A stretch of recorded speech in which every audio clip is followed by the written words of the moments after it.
ኒኮ ዊሊያምስ አንድ ነገር ተናገረ። ኪሊያን ምባፔ ትልቅ ተጫዋች ነው አለ። ኒኮ ዊሊያምስ ትልቅ ተጫዋች ነው፣ ነገር ግን አለ በዓለም ምርጡ ተጫዋች ግን የሚገኘው እኛ ጋር ነው፣ ስፔን ውስጥ ነው የሚገኘው። እናውቃለን፣ ጥሩ ተጫዋች ነው ኪሊያን ምባፔ። ምርጡ የዓለም ተጫዋች ግን ያለው ስፔን ውስጥ ነው። እሱም ላሚን ያማል ይባላል ብሎታል። ላሚን ያማል ብሎታል። ፈረንሳይ ከስፔን በጣም ምርጥ ጨዋታ፣ የዓለም ዋንጫ የፍጻሜ ጨዋታ መሆን የነበረበት ግን ግማሽ ፍጻሜ የተገናኙ ቡድኖች ናቸው። ፈረንሳይ ከስፔን ላሚን ያማልና ኪሊያን ምባፔ በተገናኙባቸው በባለፉት 5 ግንኙነቶች የላሚን ያማል ስብስብ ነው ያሸነፈው። በጣም የሚገርመው ዛሬ ማታ ከተሳካለት ላሚን ያማል ኪሊያን ምባፔን በ6 ጨዋታ ያሸንፈዋል ማለት ነው። እና ስፔን ከፈረንሳይ ጋር ባላቸው በተለይ የምባፔና የላሚን ያማል ግንኙነት ይሄ ማለት ይሄንን ስናነሳ ግንኙነታቸውን እናነሳ ነው። በክለብም ደረጃ ሊሆን ይችላል። በባለፉት 5 ግንኙነት ምባፔና ያማል ሲገናኙ ያማል ነው ያሸነፈው።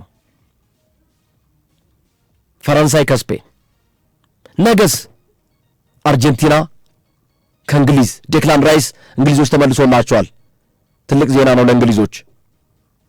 አርጀንቲና በሁለተኛው ማሊያዋ እንድትጫወት የ1986ቱን ነው 85ቱን ለማስታወስ በሚል እና ተፈቅዶላታል። አርጀንቲና በሁለተኛው ማሊያ የነ ማራዶናን ዘመን ለማስታወስ ነው በዛ ማሊያ የሚጫወቱት ማለት ነው።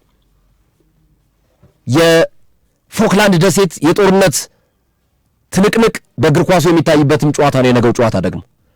ሁለቱ የይገባኛል ጥያቄ አላቸው በፎክላንድ ደሴት ማለት ነው። ይሄ የቆየ ግጭት ነው። ሁሌ አርጀንቲናና እንግሊዝ በተገናኙ ቁጥር ለዛ ነው አርጀንቲናውያን ምንም አይነት የእንግሊዝ ዳኞች እንዳይዳኙን ብለው ማንም የእንግሊዝ ዳኛ አርጀንቲናን አያጫውትም። ባይዘይ ከፎክላንድ ደሴት ውዝግብ ጋር ይገባኛል ውዝግብ ስላለባቸው አርጀንቲናና እንግሊዝ ማለት ነው።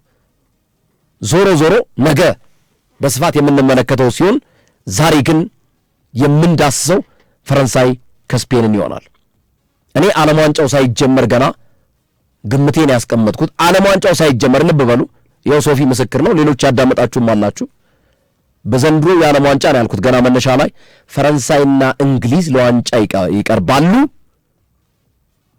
እኔ በደጋፊነት ከሆነ ፈረንሳይ ደስ ይለኛል ቢያሸንፍ፣ ግን አይመስለኝም እንግሊዝ ዋንጫው ነው የምትወስደው ይመስለኛል በሚል ገና ዓለም ዋንጫው ሳይጀመር ግምቴን አስቀምጫለሁ እና ዛሬም ፈረንሳይ ከስፔን በሚኖረው ጨዋታ ፈረንሳይ 2-1 የምታሸንፍ ይመስለኛል ይህንን ጨዋታ። ወይም ደግሞ የማለፍ ዕድሉ ኮሬክት ስኮር እንኳን ባይሳካልኝ ፈረንሳይ ስፔንን ጥላ ለፍጻሜ የምትደርስ ይመስለኛል የኔ ግምት ማለት ነው። እስኪ ይሄንን እንመልከተው ሶፊ። አዎ ከባድ ትንቅንቅ ዛሬ። ይሄ ዓለም ዋንጫ ደስ የሚለው ግርሜ አንድ የፍጻሜ ጨዋታ ብቻ አይደለም የምናየው፣ ሶስት የፍጻሜ ጨዋታ አለን። በጣም እድለኛ ነን። ዛሬ ነገ ዋናው እሁድ። ለምንድን ነው ይሄን ያልኩት? እነዚህ 4 ቡድኖች በግራም ወሰድካቸው በቀኝ መላው ዓለም ሕዝብ ከዓለም ዋንጫው በፊት ሆነ ዓለም ዋንጫው ከተጀመረ በኋላ ለዋንጫው ግምት የተሰጡ ናቸው። 4ቱም ዋንጫውን የማንሳት እድል አላቸው ተብሎ የሚታመኑ ናቸው።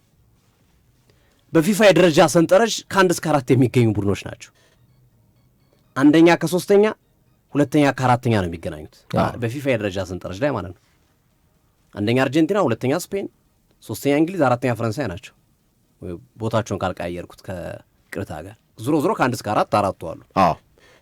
ስለዚህ አንደኛ ፈረንሳይ፣ ሁለተኛ አርጀንቲና፣ 3ኛ ስፔን፣ 4ኛ እንግሊዝ። ስለዚህ 1 ከ3 ፈረንሳይ ከስፔን፣ 2 ከ4 አርጀንቲና ከእንግሊዝ ነው የተገናኙት። ስለዚህ ይሄ ነው ትልቁ አነጋጋሪ ጉዳይ ማለት ነው። እና ለዛ ነው ዓለም ዋንጫ ዘንድሮ ፍጻሜ ጨዋታ 1 ነው የምትሉ ካላችሁ ተሸውዳችኋል። የፍጻሜ ጨዋታ 3 ነው። የዛሬ ምሽቱ አንድ የፍጻሜ ጨዋታ ነው። የነገ ምሽቱ ሌላ የሁለተኛ ፍጻሜ ጨዋታ ነው። የእሁዱ የፍጻሜ ጨዋታ ደግሞ ዋና የፍጻሜ ጨዋታ ነው። ግን ፍጻሜ ጨዋታዎች የፍጻሜ ጨዋታን መስፈርት የሚያሟሉ ቡድኖች የሚያደርጉት ጨዋታ ነው። የዛሬውን ጨዋታን በጉጉት እንዲጠበቅ ያደረገው ስፔን ባለፉት ዓመታት ፈረንሳይን ባገኘችባቸው የጥሎ ማለፍ ጨዋታ በሙሉ ባለድሏ ስፔን ናት። 2024 የአውሮፓ ዋንጫ በሩብ ፍጻሜ ፈረንሳይን ከውድድሩ ያሰናበታቻት ስፔን ናት። በኔሽንስ ሊግ ፈረንሳይን በግማሽ ፍጻሜ ያሰናበተቻት ስፔን ናት። ስፔን 2010 ላይ የዓለም ዋንጫውን ካነሳች በኋላ ባሉት ዓመታቶች በእርግጥ 2012 የአውሮፓ ዋንጫ አንስተዋል። ግን ከዛ በኋላ ዓለም ዋንጫ ረጅም ጊዜ የተጓዙት የዘንድሮ ነው። 2014 ጥሩ አልነበሩም። 2018 ጥሩ አልነበሩም። 2022 ጥሩ አልነበሩም። ከሶስት የዓለም ዋንጫ በኋላ እንደገና ነቃ ያሉበት እንደገና ረጅም ጉዞ እያከናወኑበት ያለ የዓለም ዋንጫ ነው። የዓለም ዋንጫ ሁለት ኮከቦችን እንጠብቃለን በዚህ ጨዋታ ላይ ቀጣዩን ንግስና ከሜሲና ከሮናልዶ የሚረከቡ ተብሎ የተገመቱ ተጫዋቾች ክሊያን ምባፔ ከላሚን ያማል በጣም ውብ ጨዋታ እንደሚሆን ይጠበቃል። ላሚን ያማል ምባፔን በተቃራኒነት ገጥሞ አልተሸነፈም እስካሁን በጥሎ ማለፍ ጨዋታ ላይ በፍጹም የምባፔ ቡድን የያማልን ቡድን አላሸነፈውም። በብሔራዊ ቡድን ደረጃ ሁሉንም የጥሎ ማለፍ ጨዋታዎችን ስፔን ስላሸነፈች ወይም የያማል ቡድን ስላሸነፈ ማለት ነው። ያማል በዚህ ዓለም ዋንጫ ላይ ጥሩ አይደለም ሆነ ለመናገር። ምባፔ ምርጥ ነው። ምባፔ አስደናቂ ነው። የዓለም ዋንጫውን ኮከብ ጎል አግቢነት እኩል እየመራ ነው ከሜሲ ጋር። ቡድኑ በተቸገረበት ጊዜያቶች ላይ ቤትም ብሎ ልዩነት ፈጣሪ ነው ትመለከተዋለህ። ላሚን ያማል እንደዛ አይነት ነገር አላሳየን። እንዲሁም ዲላፎንቴ ምንድነው ያሉት? እስካሁን ድረስ የላሚን ያማል ተጽዕኖ ፈጣሪ አልነበረም፣ ግን ከዚህ በኋላ አይሆንም ማለት አይደለም። ግማሽ ፍጻሜው ላይም ወደ ፍጻሜው ካለፍን ፍጻሜው ላይ ልዩነት የሚፈጥር ተጫዋች ነው ላሚን ያማል የሚል ሀሳባቸውን ያነሱበት ሂደት አለ። እውነት ነው። የተለያዩ ጨዋታዎች ላይ ተመልክተነዋል። ቤልጂየም ላይ አይተነዋል። ብዙ ጨዋታዎች ላይ ላሚን ያማል ግማሹን እንኳን ላሚን ያማል የምናውቀውን በባርሰሎና በተለይ ባለፈው የውድድር ዓመት ይሄኛው የዘንድሮ የውድድር ዓመት ሳይሆን ከዘንድሮ የውድድር ዓመት በፊት በነበረው ታቻምና በነበረው ቡድን ውስጥ የነበረው ላሚን ያማልን እያየን አይደለም። እውነት ለመናገር በፍጹም እያየነው አይደለም። በተለይ አምና የሆነ አንድ ጉዳት ካስተናገደ በኋላ ከአንዲት አርጀንቲናዊት ሴት ጋር የፍቅር ግንኙነት እንዳለው ይፋ ካረገ በኋላ ሙዚቀኛ ናት፣ 25 ዓመቷ በደም የምትበልጦ ነበረች። ግላዊ ህይወቱም የእግር ኳስ ህይወቱም ብዙም በሚፈለገው መንገድ እየተጓዘ ነው ብዬ አላምንም። ላሚን ያማል ግን ከፊቱ ማስተካከያ ማድረግ ከቻለ ነገሮችን አሁንም ወደ ጥሩ መንገድ ሊያመጣ የሚችልበት እድል ያለ ይመስላል። ያማል አሁን እኮ ተስተካከለ እንጂ አንድ ሰሞን እኮ በቃ ድብልቅልቅ ብሎ ነበር የሱ የህይወት ላይፍ። በተለይ ከፍቅር ጋር በተገናኘ ከበርካታ ሴቶች ጋር የነበረው ግንኙነት የዓለም መነጋገሪያ ሁሉ ሆኖ ነበር። እንደው አንዳንዶች እንደውም በእኛ ባህላዊ አነጋገር ወይም በእኛ ብሂል ሳይሞቅ ፈላ ሁሉ እያሉት ነበር ላሚን ያማልን። እነዚህ ነገሮች በላይፉ ላይ በእግር ኳስ ህይወቱ ላይም ተጽዕኖ ነበራቸው። በተለይ ጀራርድ ፒኬ ምንድን ያለው ሰሞኑ በነበረው አስተያየት ላይ ላሚን ያማል እኮ ምግብ መብላትም ዜና ነው። በቃ ላሚን ለማንኛውም ሰው ልብስ መልበስ ምግብ መብላት ዜና አይደለም አይደለ? በቃ ቤዚክ ኒድ ስለሆነ ማለት ነው። ላሚን ያማል ግን ምግብ ሲበላ ቢታይ ላሚን ያማል ምግብ በላ ተብሎ ዜና ይሰራል ብሏልና ሚዲያው የሚዲያ ጫና አለበት የራሱ ችግር እንዳለ ሆኖ እሱ በተወሰነ መንገድ የልጁን ኬሪየር ያለፈው ዓመት የነበሩት ውዝግቦች፣ አነጋጋሪ ጉዳዮች ኬሪየሩ ላይ ተጽዕኖ ያላቸው ይመስለኛል። ቶሎ ወደ ሪትም መግባት አለበት፣ ነገሮችን ቶሎ ወደ ማስተካከልና ራሱን ወደ ማግኘቱ እድሜው ገና ከመሆኑ ጋር ተያይዞ ማለት ነው። ለዛም ዲላፎንቴም በቀጣይ ጨዋታዎች ላይ ትመለከቱታላችሁ የተሻለ ነገር ያሳያል የሚል አስተያየታችሁን የሰጡ። ስፔን በጣም ጠንካራ የመከላከል አቅም ያለው ቡድን ነው። በዚህ ዓለም ዋንጫ አንድ ጎል ብቻ የተቆጠረበት ከቤልጂየም ጋር ዲካትላሪ ያስቆጠረባቸው ጎሎች ያም በኡናይ ሺሞን ስህተት እንጂ በተከላካዩ ስህተት አይደለም። ጎል የተቆጠረው አንድ ጎል ነው የተቆጠረባቸው። ፈረንሳይ ደግሞ ከአርጀንቲና ቀጥሎ ብዙ ጎል ያስቆጠረ ቡድን ነው በዚህ ዓለም ዋንጫ። ከአርጀንቲና ቀጥሎ ብዙ ጎል አስቆጥሯል ፈረንሳዮች። ስለዚህ በጣም ጠንካራ የመከላከል ቡድን በጣም ከሚከላከለው ጠጣር የሆነ የመከላከል አካሄድ ከሚከተለው ቡድን ጋር የሚያደርጉት ጨዋታ ነው የዛሬው ጨዋታ። ብዙዎች ፈረንሳይን ይገምታሉ። እውነት ነው፣ ፈረንሳይን አለመገመት አይቻልም ለዚህ ጨዋታ። ፈረንሳይ ጠንካራ ቡድን ነው፣